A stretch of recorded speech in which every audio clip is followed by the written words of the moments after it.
In a pan, let's add some diced bacon. Turn the heat up to high and let the bacon sizzle for about 2 minutes. No need to add any oil to the pan. Bacon is already full of fat. Once the bacon is nice and crispy, take it out of the pan and set it aside for later. And in the same pan, using the bacon fat that's left behind, add a chopped onion, 2 chopped carrots, a handful of chopped celery, a pinch of salt, and a pinch of freshly ground black pepper. You'll find all the exact ingredients and quantities down in the description box. Give all the veggies a good stir with a spoon and let them cook over low heat for about 10 minutes. After that time, once the veggies are halfway cooked, add ground meat. You can use beef, pork, or chicken, totally up to you. Use the spoon to break up the meat and mix it in well. Turn the heat up and mix the meat together with the veggies. After 2 minutes, once the meat has cooked slightly, add some crushed tomatoes. Mix it in with the rest of the ingredients. What we're making here is a delicious meat sauce. Super easy to prepare and quick too. Let the tomato simmer gently for another 10 minutes over low heat. And after those 10 minutes, add a few ingredients that will take our sauce to the next level. A teaspoon of oregano, a teaspoon of rosemary, a teaspoon of parsley. This ingredient is totally optional. If you don't want it, just leave it out. A glass of white wine.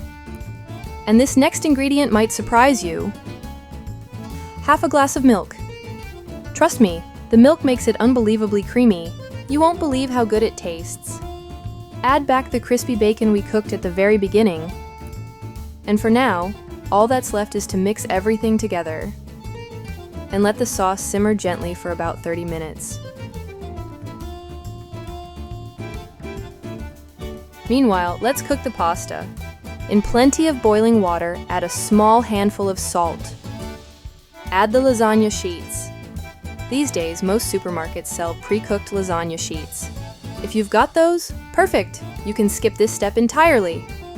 If not, just add them to the boiling water in small batches.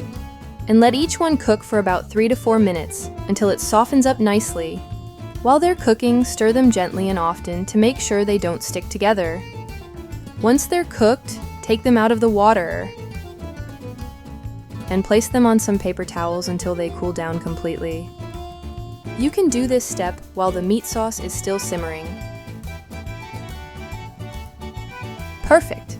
With the sauce fully cooked and the pasta sheets ready to go.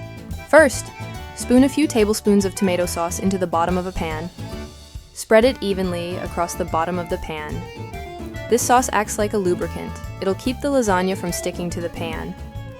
On top of the sauce, lay down a layer of the cooked lasagna sheets. If you're using pre-cooked lasagna sheets, just add them straight in. No need to boil them first. Spoon some of the meat sauce over the lasagna sheets. Are you enjoying the video? If so, please hit the like button. It really helps me keep making more videos like this. Spread the meat sauce evenly over the lasagna sheets. Top it with cheese. I'm using mozzarella, but feel free to use your favorite. Parmesan works great too. Add another layer of lasagna sheets on top, and just like that, the first layer is done. This is where the magic starts to happen. Layer by layer, we're building something seriously delicious. Now let's do it again.